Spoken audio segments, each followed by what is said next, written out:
What is going on, guys? This is Michael Williams from Cartoon Universe, and this is probably going to be a pretty quick video, maybe. I say that a lot, and it usually doesn't happen. But I want to talk about Glossaryck. My man Glossaryck, the pudding-eating, mysterious magic man himself. What is he all about? What is his plan? What are his motives? What is his end game? Because we've always been kind of left in the dark and out of the loop with what he's planning. He's always been a mysterious character, and much like Star and Marco have always questioned what exactly is on his mind, what are the mind games he's playing with people, the audience does as well. So I wanted to talk about specifically Battle for Mewni and what his motives were in that specific arc, and also what this means for the greater vision that Glossaryck has for everything that's been going around. Because, you know, we see him throughout his time with Ludo, he's trying to get this pudding ball, right? He's trying to turn pudding into a ball over the fire. And right before he died, right before Toffee essentially killed him per se, even though he technically got Ludo to do it, right before he did that, he finally got it right. He got a pudding ball. He made a ball of pudding, but it was glowing. And what's really interesting about this is that we see when Star meets him in the wand towards the end of the whole climax before Toffee gets Dragon Ball Z'd, we see that for some reason in the soup there's a glowing ball that helps Star dip down into the super magical girl form that she ends up in. And this ball looks like it's the pudding ball, which is very interesting. So could it be that Glossaryck was planning this whole time throughout all of Battle for Mewni that he was able to plan the pudding ball to be in that soup for Star to pick up and turn Super Saiyan? Because it seems to imply that Glossaryck does see the future, at least to some extent. We don't know quite to what extent, but this may have been why he burned that one page in the book and bomb on the birthday clown and all that stuff. So it's possible that he saw this coming and that's why he was trying to get this ball pudding. Why it's pudding, I have no idea.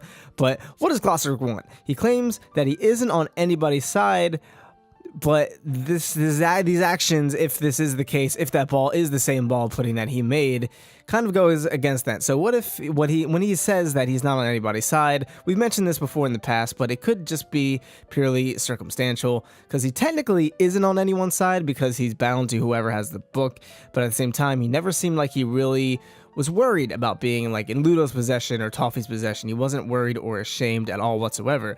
It's a complete contrast to, if you remember in Aladdin, when Genie had to take orders from Jafar because Jafar had the lamp. He was not happy about it. He did not want to do it. He clearly was upset about it, but he had to do it. But Glossaryck never once seemed like the book getting stolen was much of a problem for him, even so much as praising Eclipsa for letting him do his job and not bugging him, even though she's a dark witch who's considered quote-unquote evil as far as we know. So he's basically painted as this true neutral character who doesn't truly care for the greater good, and he only cares about doing his job and pudding, which according to Star and Marco's guide, for mastering the different dimensions, whatever it's called, he was simply created by the universe for understanding magic. That is his sole purpose. So, but if that's the case, why would he seemingly help Star defeat Toffee from within his wand with the pudding ball if he's really all neutral? Why he ended up in the wand is still beyond me. Maybe he teleported there right as he was burning, or maybe that's just where he goes when he dies. Not really relevant for this discussion, but that could be another topic for another day, how he ended up in the wand in the first place. But he's magic, whatever, it's magic. That's always the best excuse for anything. If this doesn't make sense, it's magic. So not only that, but we do see that he is clearly very upset over the passing of Moon's mother. So it's clear that he does really truly care about people and things outside of just being left alone and eating pudding, because this was the first time we really see him sad over a person.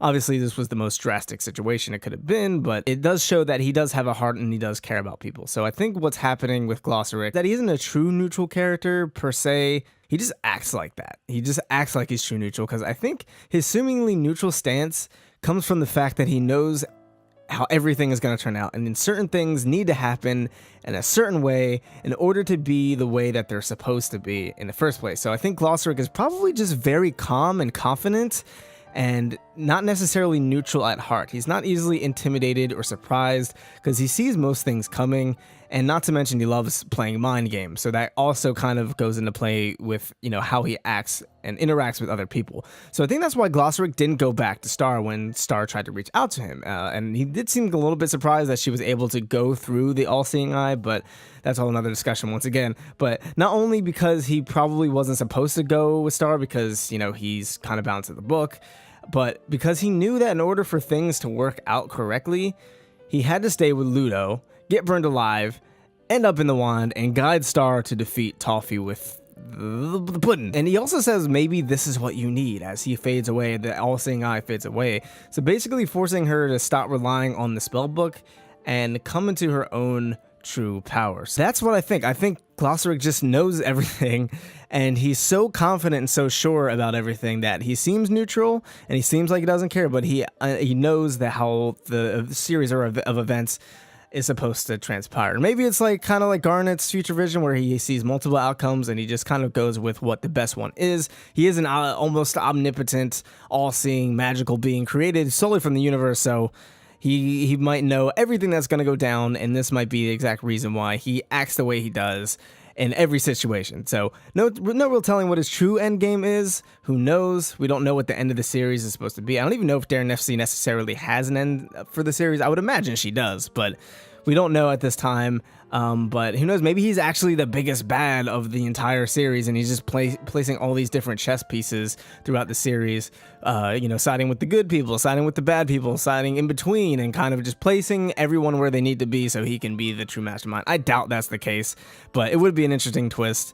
And it is technically possible. So who knows? But what do you guys think? Do you think Glossaryck is truly neutral, or do you think Glossaryck, because he can see into the future, just plans everything and just knows everything, and he is actually a good guy per se? He is on the side of good and the greater good of the world and the universe and the multiple dimensions, but he just acts very neutral and like he doesn't care, because maybe part of him doesn't, but part of him just understands what needs to happen, and he understands that no one else understands what needs to happen. So he just kind of is fed up with everyone's nonsense because he knows he's got this and it's all under control and everything's gonna be fine. So let us know in the comments down below what you think Glossaryck's end goal is, what you think he's all about. Definitely want to hear your thoughts about this, and if I missed any important details, definitely let us know. And if you enjoyed this video, be sure to leave it a like, and if you're new here, be sure to subscribe for more Star vs. Forces of Evil theories, discussion, reviews, all the good stuff. The rest of season 3, it's only 2 months away. Still killing me inside, but we're getting close. So thank you guys so much for tuning in. I've been Michael Williams. You've been watching Cartoon Universe, and we'll see you in the next video. Peace.